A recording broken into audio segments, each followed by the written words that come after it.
Урматтуу окуучулар, кандай жакшысыңарбы? Жакшы эс алып отурасыңарбы? Ден соолуктарыңар жакшыбы? Бүгүн сабагыбыз геометрия. Айлануу телолору темасы. Бардыгыңар китебиңерди алып, 11 главанын 59 параграфы. Дептериңерди алгыла, керектүү жерлерин жазып, чийип алып отурасыңар. Биз бүгүнкү сабакта эмнелерди карайбыз, эмнелерди үйрөнөбүз. Айлануу телосу деген эмне? Аныктайбыз. Кээ бир айлануу телолоруна токтолобуз. Мисалы, цилиндрге аныктама беребиз, элементтерин үйрөнөбүз. Ошондой эле айлануу телосунун дагы бир түрү конуска, кесилген конуска аныктама берип, элементтерин үйрөнөбүз. Жана дагы бир айлануу телосу шар жана сфера аныктама берип, элементтерин үйрөнөбүз. Анан көнүгүүлөрдү иштейбиз.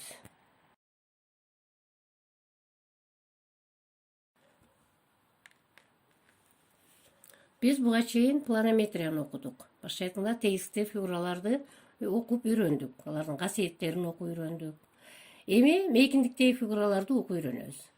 Мейкиндиктеги фигуралар деген эмнелер? Алар куб, тикбурчтуу параллелепипед, цилиндр, шар, конус, кесилген конус жана башка фигуралар.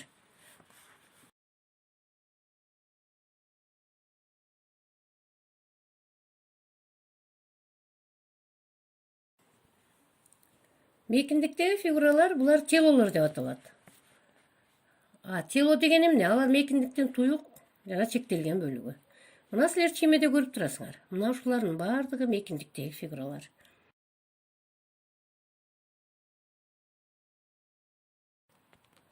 Эми мейкиндиктеги фигуралардын ичинде айлануу телолору деген бар. Бул айлануу телолору деген эмне? Аныктама берип көрөлү. Кандайдыр бир чектелген жалпак фигураны дейт. Чиймелерди карасыңар. Анын тегистикте жаткан эл огунун айланасында айландыруудан пайда болгон тело дейт. Айлануу телосу деп аталат. Чиймени карасаңар, мына тик бурчтук турат. Жашыл менен боелгон бөлүктө.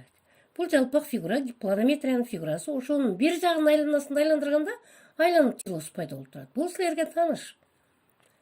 Кийинки чиймени карагыла. Жарым тегерек турат. Жарым тегеректи диаметрин айланасында айландыруу көрсөтүлүп турат. Эмне пайда болуп калыптыр? Силер да көрүп турасыңар, айлануу телосу. Ошондой эле кызыл менен боелгон жалпак фигура эмне? Бул тик бурчтуу үч бурчтук. Аны карасаңар, бир катеттин айланасында айландырып атабыз. Анда дагы айлануу телосу пайда болду. Демек, айлануу телосу деген жалпак фигураны тегистте жаткан эл огунун айланасында айландыруудан пайда болгон телону айтат экенбиз.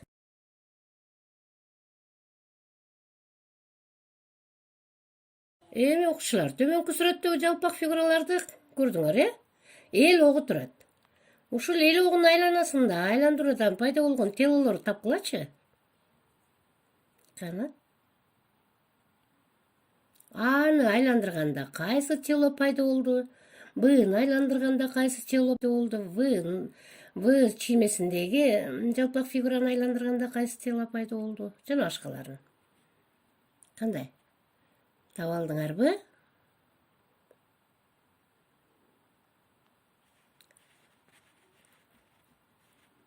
Анда карап көрөйүкчү.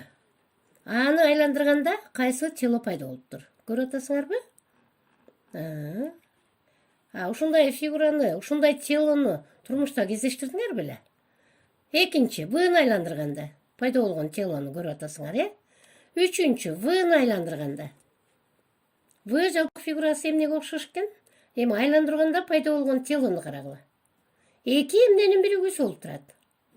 Төртүнчү, Г чиймесиндеги жалпак фигураны айландырганда пайда болгон.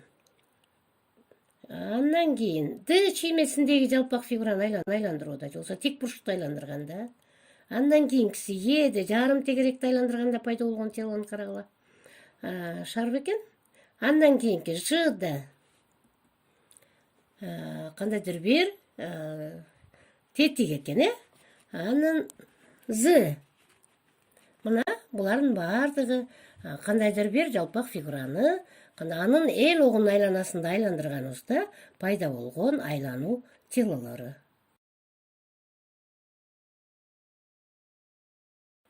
Эми айлануу телолорунун ичинен кээ бирөөлөрүгө токтолуп өтөйүк. Айлануу телолорунун ичинде цилиндр. Цилиндр деген эмне? Карагылачы, могу жерде бир имарат турат, Ушул имарат мына цилиндр формасында. Эми цилиндр деген өзү эмне экен? Аныктамасын карап көрөйүк. Тик бурчтукту дейт. Мына төмөн жактагы чиймени карагыла. Сары боек менен боелуп турат. Тик бурчтук, Тик бурчтукту анын бир жагын айланасында айландыруудан пайда болгон тело цилиндр деп аталат. Көрдүңөр, цилиндр кандай формада экен? Ушундай. Мына бул жакты тиктесеңер чиймелери турат. Мына имараттагы цилиндр формасында экен. Тик бурчтукту бир жагынын айланасында айландыруудан пайда болгон тело. Эми цилиндрдин элементтерине токтололу. Мына цилиндрдин чиймесин көрүп турасыңар, Мына цилиндр. Тик бурчтугубуз А, В, С, Д тик бурчтугун айландырганда, С жагын айланасында айландырганда пайда болгон тело. Туюк фигура же болсо айлануу телосу. Мында С жагын карайык. С жагы эл огунун үстүдө жатат. Ошондуктан бул С же ДС цилиндрдин огу жана бийиктиги деп айтсак болот. Андан кийин А жагы. Ушул эле тик бурчтун А жагы. Цилиндрдин түзүүчүсү. Бул цилиндр тегерек тик цилиндр деп аталат. Андан кийин бул тик бурчтуктун эки жагы калды. С жагы жана А жагы.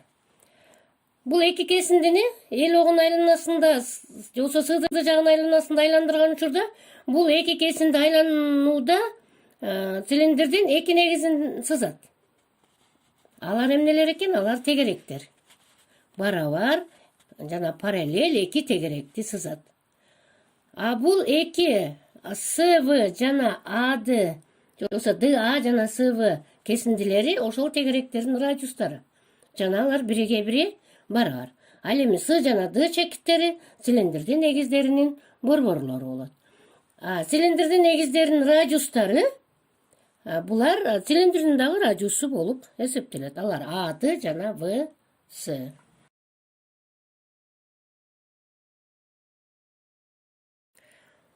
Эми дагы бир айлануу телосу конус. Конус деген эмне? Чимеде кыргыздын кыздарынын баш кийими шөкүлөсү. Ушундай формадагы телолор конус. Эми бул кантип алынат? Аныктамасыга токтололу. Тик бурчтуу, үч бурчтукту чиймеде көрүнүп турат, сары менен боелгон тик бурчтуу үч бурчтук. Ушуну бир катетинин айланасында айландыруудан пайда болгон тело конус деп аталат. Мына конусту көрүп турасыңар,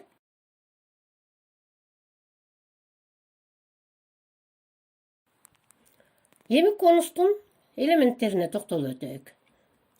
Конустун чиймесин көрүп турасыңар. Тик бурчтуу үч бурчтук СО, В тик бурчтуу үч бурчтугу СО жагын айланасында айландырганда пайда болгон конус. Мында СО тик бурчтуу үч бурчтуктун катети, ОВ катети, СОнун айланасында айландырганыбыз үчүн бул СО кесиндиси же болсо катети конустун бийиктиги деп аталат. H тамгасы менен белгиленет.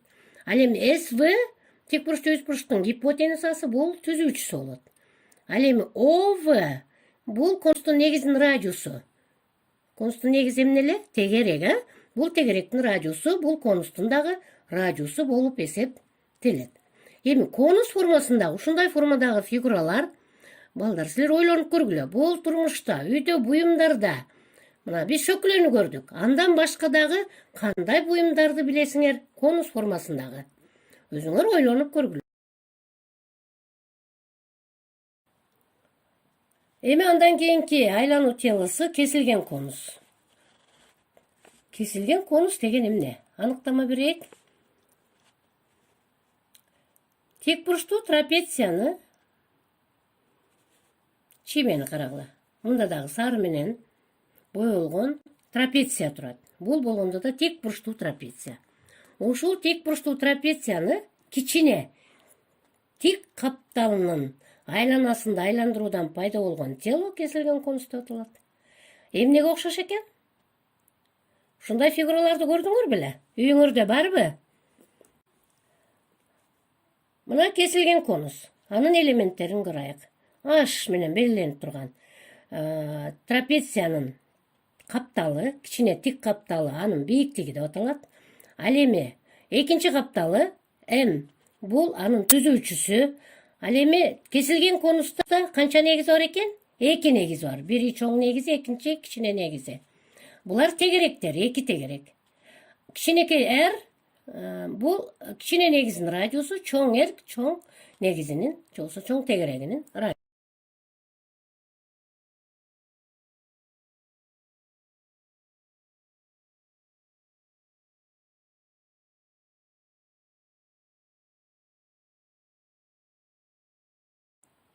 Эми дагы бир айлануу телосу, бул силерге белгилүү шар. Шар деген эмне? Шар деген эмне? Шар дегенибиз, мына карасаңар, эмнени айландыруудан алынып атат экен? Кайсы жалпак фигураны? Жарым тегеректи. Мына жарым тегерек турат. Борбору. Мына чычкан айландырып атпайбы, карасаңар? Жарым тегеректи эмнесинин айланасында айландырып атат? Диаметринин. Өзүнүн диаметрин айланасында айландыруудан пайда болгон тело шар деп аталат. Борбору ОА жана ОВ анын радиусу R тамгасы менен белгиленип турат.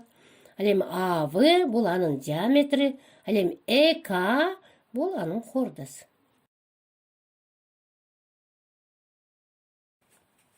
Эми шардын бети. Бул сфера. Сфера деген эмне деп турбайбы? Сфера дегенибиз шардын бети. Шар дегендерибиз эмнелер эле? Шар мына жер, өзүбүз жашап аткан жер.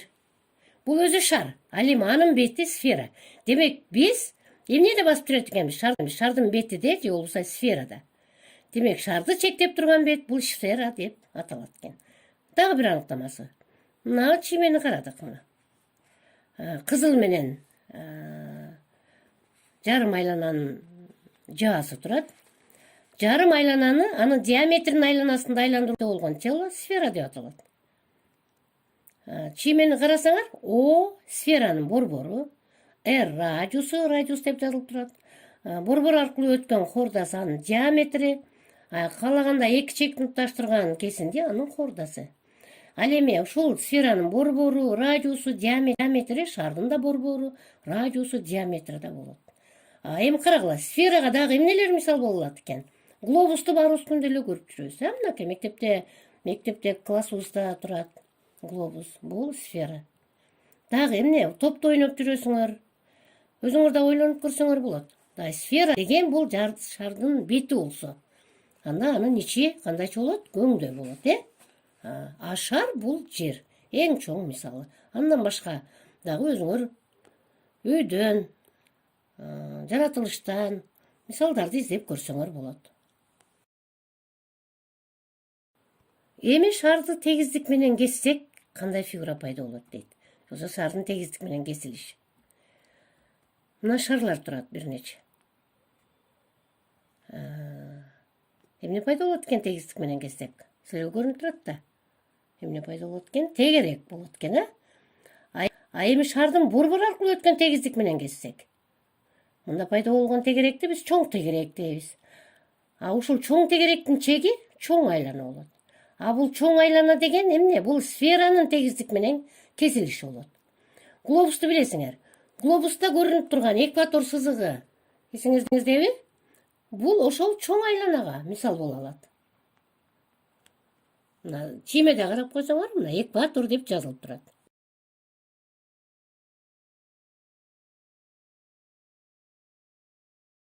Эми ушул айлануу телолорунун кээ бир элементтерин табууга, Könügülөрдү иштеп көрөлү. Мына биринчи номер. Китебиңерди ачкыла балдар. Китебиңерде номер 1-ди карагыла. Бардыгыбыз окуйбуз. Карадыңарбы? Цилиндрдин огу аркылуу өткөн тегиздик менен цилиндрдин дейт. Огу аркылуу өткөн тегиздик менен кесилиши кандай фигура болот экен? Сары менен боелгон турбайбы? Көрдүңөрбү? Кандай фигура болот экен кана балдар? Бизге эле тааныш, планометриянын фигурасы. Байттан бери да канча пайдаландык. Кана эмне экен? Демек, тик бурчтук экен, Демек, жообу тик бурчтук.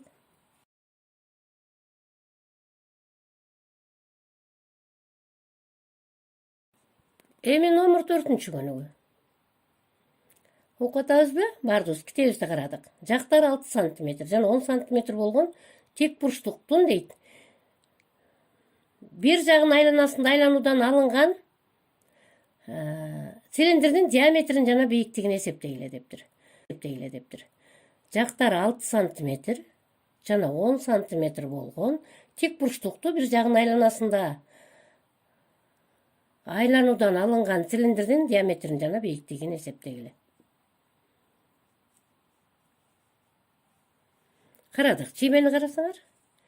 Высы жагы 10 см дейли. Бизге АВСды тик бурчтугу берилген. Высы жагы 10. Анда буга барабар жагы ады дагы 10го барабар. Ал эми Дсы жагы 6 см. Ады жагын айланасында айландырганда могу цилиндр пайда болду. Эми ушул цилиндрдин диаметри анан бийиктиги эмнеге барабар дейт. Өзүңөр билесиңер. Выс ады бул цилиндрдин эмнеси болду эле? Огу жана бийиктиги. Бул ады высыга барабар болгондуктан бул бийиктиги 10 см болот. Дсы бул радиусу. Цилиндрдин негизи тегерекпи? Тегеректи зат да бул Дсы жагы. Бул радиусу. Диаметри канча радиуска барабар эле? 2 радиуска барабар. Ошондуктан Дсы 6 сантиметрге 6 сантиметрди кошсок, же болбосо 2ге көчүп койсоңор да болот. Бул 12 сантиметр. Демек, диаметри 12, бийиктиги 10 сантиметр болду.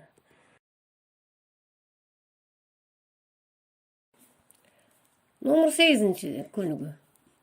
Карадык балдар, бардыгыбыз окуйбуз. Абысы тик бурчтуу үч бурчтугунда абы жагы 5 дециметр. Мына чиймеде турат. Абысы тик бурчтуу үч бурчтугунда абы жагы 5 дециметр, высы жагы 4 дециметр, СА жагы 4 дециметр, СА жагы 3 дециметр дейт. Берилген үч бурчтуктун биринчи үч бурчтукту СА катетинин айланасында экинчи катети высы катетинин айланасында айланышынан пайда болгон айлануу телосунун диаметрин, бийиктигин жана түзүүчүсүн тапкыла дептир. Биринчи карадык. Биринчи СА жагынын айланасында айландырдык дейли, же болбосо асы жагынын айланасында. Анда мында высы радиусу болот, ал эми асы же СА бийиктиги. Ал эми АВ түзүүчүсү. Анда бийиктиги канча эле 3 дециметр болот. Түзүүчүсү АВ 5 дециметр берилиш боюнча. Ал эми диаметри 2 радиуска барабар. Ошондо высы 4 болсо, анда бул 8 дециметр. Эми экинчи бөлүгүн карайык. Высы 4 сантиметр. АВ 5 дециметр баягыдай эле, СА 3 дециметр. СА катеттин айланасында айландыргандагыны карап чыктык. Эми высы катеттин айланасында айландырганда пайда болгон конустун бийиктигин жана түзүүчүсүн табалы. Мына экинчи чийме. Мында В бийиктиги, высы жана айлануу огу.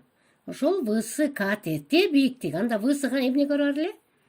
Высы же СВ. Бул бийиктиги H, бул 4 дециметр. Ал эми түзүүчүсү ВА 5 дециметр. Эми диаметрин табайык. Анда биздин радиусу СА. СА 3 дециметр эле. Диаметри 2 радиуска барабар болгондуктан бул 3 көбөйтүп 2, же болбосо 3 кошуп 3, 6 дециметр.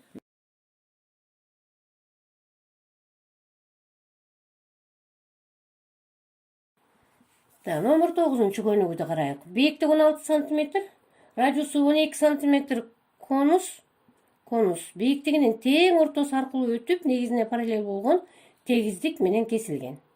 Кесилгенден кийин пайда болгон кесилген конустун негиздеринин радиустарын жана бийиктигин тапкыла дейт. Мына чиймени карасаңар, тең бийиктигинин тең ортосунан альфа тегиздиги менен кесилип турат. Ушул жерде кесилген конус пайда болуп турат, көрдүңөр, Ушул кесилген конустун радиустарын, негиздеринин радиустарын менен бийиктигин табабыз. Карагыла. Биринчи, конустун бийиктиги, өзү конустун бийиктиги 16 сантиметр. Бул АО. Ал эми радиусу ОВ. Бул R 12 сантиметр. Эми карасаңар, биз мынабы үч бурчтукту карайбыз. АОВ үч бурчтугуну. АОВ үч бурчтугунда ОН ушул үч бурчтуктун орто сызыгы.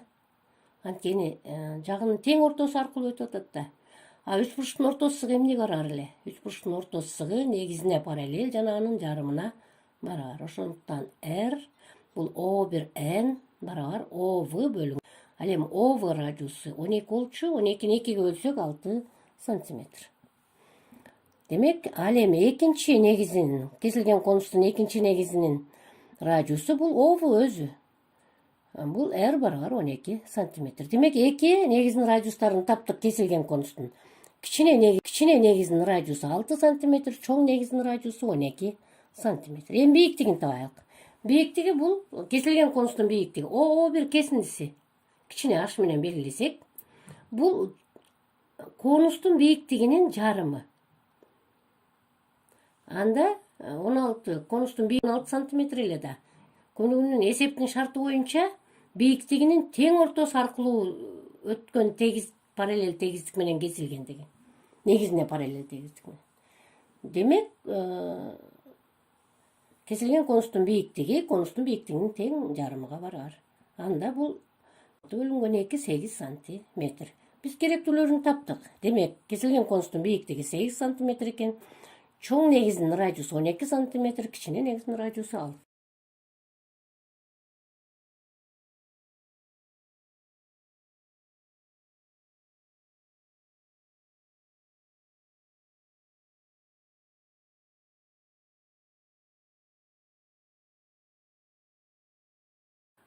Биз айланып телолору шар жана сфераны өттүк, Азыр шарга карата көнүгүүлөрдү карап көрөйүк. Номер 12-ни карагыла.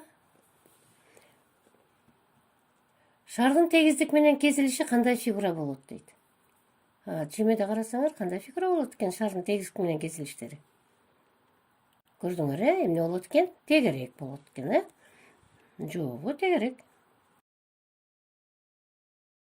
Андан кийинки 13-чү көнүгүүдө карагыла. Шарга карата. 13-чү көнүгүүнү баардыгыбыз окуйбуз. Радиусу 8 сантиметр болгон шарды дейт. Радиусу 8 сантиметр болгон шарды. Тегиздиктер менен кескенде радиустары 2 сантиметр жана 3 сантиметр болгон тегеректер пайда болот. Алардын кайсынысы шардын борборуна жакын дейт. Чимеде көрүнүп турабы? 2 тегерек турат, 2 тегиздик менен кескенде пайда болгон 2 тегерек. Биринин радиусу мисалы Асы. Бул жогорку тегеректин радиусу 2 сантиметр, ВД төмөнкү тегеректин радиусу 3 сантиметр. Шардын радиусу R. Бул жерде Осы кесиндиси дагы, ОК кесиндиси, ОД кесиндиси дагы үчөө тең шардын радиусу. Булар 8 сантиметр.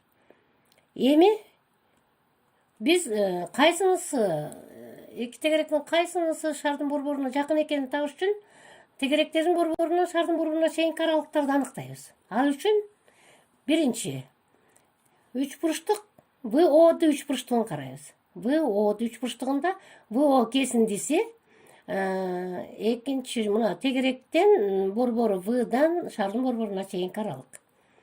Бул үч бурчтук тик бурчтуу үч бурчтук. Ошондуктан ВО катети, ВД катети, ал эми ОД гипотенузасы. Пифагордун теоремасы боюнча гипотенузанын квадраты катеттердин квадраттарынын суммасына барабар эле. Ошондо ОДнын квадраты барабар ОВ квадрат плюс ВД квадратка. Ал эми ОД 8 болгондуктан 8-дин квадраты барабар ОВ квадрат плюс 3-түн квадратына. 64 барабар ов квадрат плюс 9. Мындан ов квадраттап отурган болсок 64 минус 9. Демек овнун квадраты 55. Эки жагынан тең тамыр чыгарсак ову барар тамыр астында 55 экен. Эми кайсы аралык табам? О аралыгын табабыз. Мына экинчи тегерекке чейинки аралык кандай? Анда үч бурчтук АОСны карайбыз. Бул тик бурчтуу үч бурчтук. Жагыдай эле бул жерде дагы Пифагордун теоремасын пайдалансак болот. АО менен АС бул катеттери, ал эми ОС гипотенузасы. Гипотенузанын квадраты, Осунун квадраты, катеттердин квадраттарынын суммасына барабар. ОАнын квадраты плюс АСынын квадраты. ОС бул шардын радиусу болгондуктан 8 квадраты барабар ОАнын квадраты 2-нин квадратына. 64 барабар ОА квадрат плюс 4.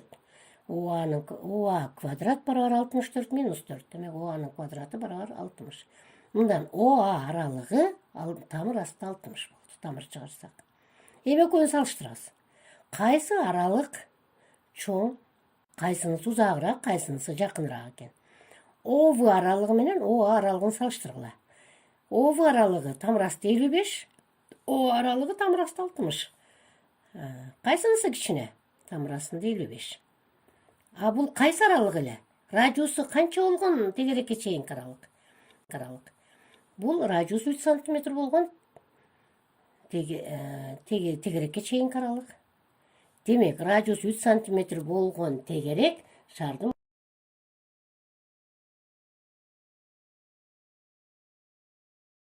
номер 14. Баарыбыз окуйбуз. Шардын радиусу 10 дециметр болсо дейт, анын чоң тегерегинин айланасынын узундугун тапкыла дептир. Мына чоң тегерек көрүнүп турат. Радиусу R. Бул 10 дециметр. Чоң айланасынын узундугу баягы эмне дедик эле, экватор дедик, жер болгон учурда. Ушул чоң айлананын узундугу, айлана табабыз. Айлананын узундугу эмнеге барар эле? Формуласы С 2π R'ге барар. Демек сыны табыш үчүн эмнелер керек экен? Пи жана R.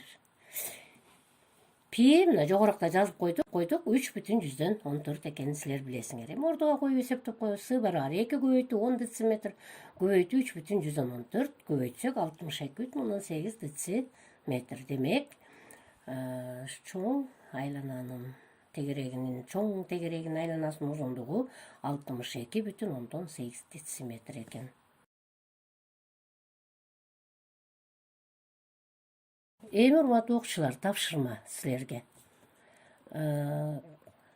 Цилиндрге карата номер 2 менен номер 3 аткарасыңар. Конус үчүн номер 6 менен номер 7-ни, ал эми шар менен сферага 10 менен 11-ди. Бардыгын окуп чыгып, айтылган суроолорго жооп берип коесуңар. Көңүл бурганыңарга чоң рахмат балдар. Кайрадан көрүшкөнчө жакшы калгыла. Тапшырмаларды чыгарып, мага жөнөтүп койгула.